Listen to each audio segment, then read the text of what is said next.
नमस्कार दोस्तों, तो स्वागत है आप सभी का हमारे YouTube चैनल पर और आप देख रहे हैं द मिस्टीरियस वर्ल्ड। आज के वीडियो में हम बात करने वाले हैं द्वारकाधीश मंदिर के बारे में। द्वारकाधीश मंदिर मथुरा और उत्तर प्रदेश के सबसे पवित्र मंदिरों में से एक है, जिसे द्वारकाधीश का मंदिर, द्वारकाधीश जगत मंदिर और द्वारकाधीश के राजा जैसे प्रसिद्ध नामों से पुकारा जाता है।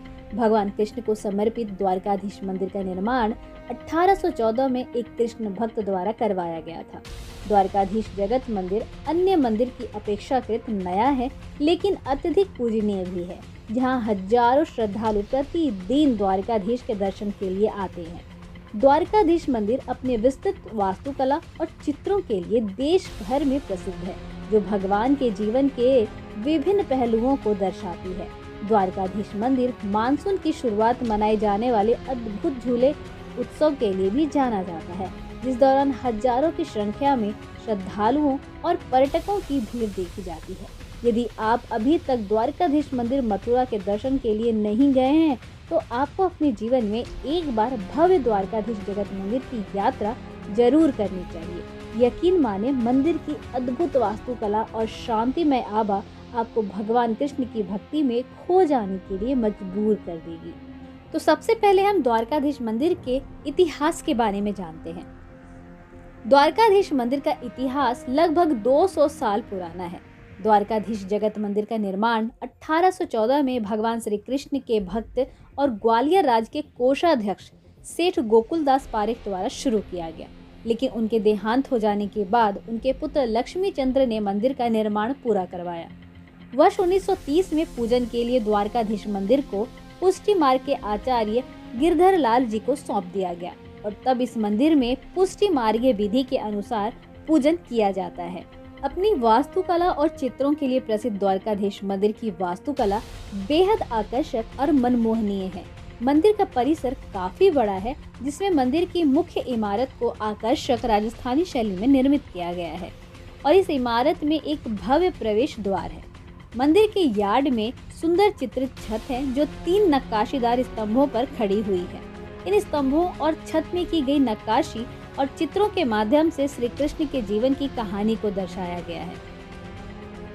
जैसे ही आप भव्य मंदिर के अंदर जाने के लिए कुछ खड़ी सीढ़ियों पर चढ़ते हैं, तो सबसे पहले आप उन नक्काशीदार स्तंभों की 5 पंक्तियों को देखेंगे, जो पूरे आंगन को 3 अलग अलग खंडों में विभाजित करती है, जिसमें दाईं लाइन महिलाओं के लिए और बाईं लाइन पुरुषों के लिए होती है, जबकि सेंट्रल लाइन वीआईपी पास वालों के लिए होती है।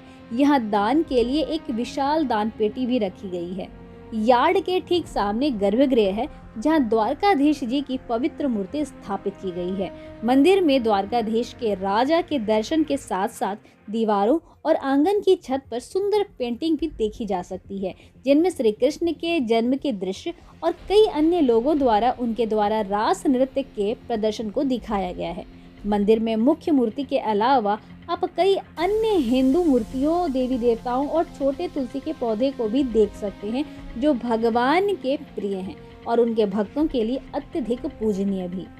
द्वारकाधीश का मंदिर अपनी प्रसिद्ध वास्तुकला और भक्तिमय वातावरण के साथ साथ मंदिर में मनाए जाने वाले कुछ उत्सवों के लिए भी काफी प्रसिद्ध है, जिन्हें बड़े ही धूमधाम और हर्षोल्लास के साथ मनाया जाता है।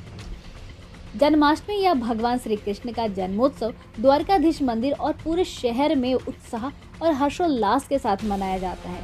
उस उत्सव के दौरान द्वारकाधीश मंदिर और मथुरा नगरी को बिल्कुल दुल्हन की तरह सजाया जाता है, जबकि मंदिर में भगवान श्री कृष्ण जी की मूर्ति को पानी, दूध और दही से नहलाया जाता है और उनका श्रृंगार किया जाता है और अंत में उनके पालने में विराजमान कर दिया जाता है। इस पवित्र उत्सव के दौरान कई कार्यक्रमों का आयोजन किया जाता है, जिसमें देश के विभिन्न कोनों से हजारों श्रद्धालु शामिल होते हैं। हिंडोला उत्सव श्रावण के हिंदू महीने के दौरान मनाया जाने वाला हिंडोला उत्सव द्वारकाधीश जगत मंदिर मथुरा का एक और प्रसिद्ध उत्सव है, जिसे झूला उत्सव के नाम से भी जाना जाता है।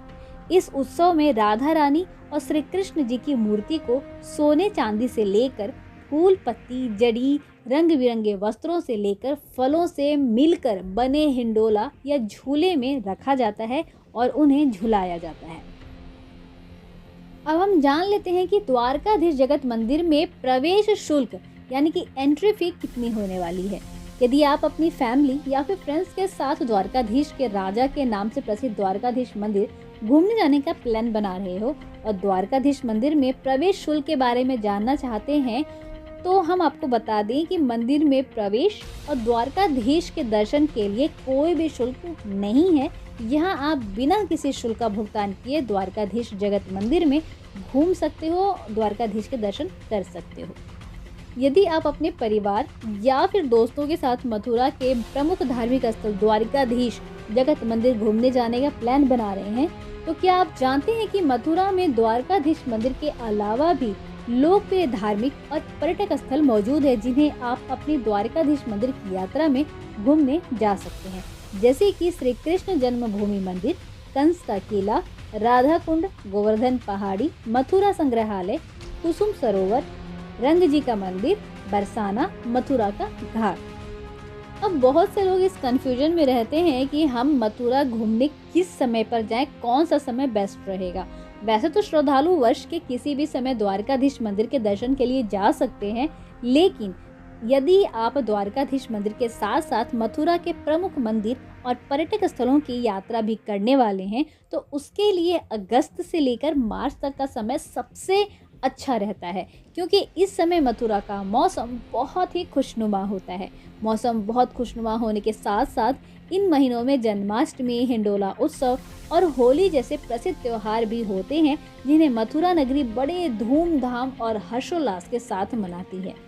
किसी भी नई जगह पर जाने के बाद लोगों को यही टेंशन रहता है कि हम जहां पर रुकने वाले हैं वो होटल हमारे बजट के अनुरूप होगा या नहीं।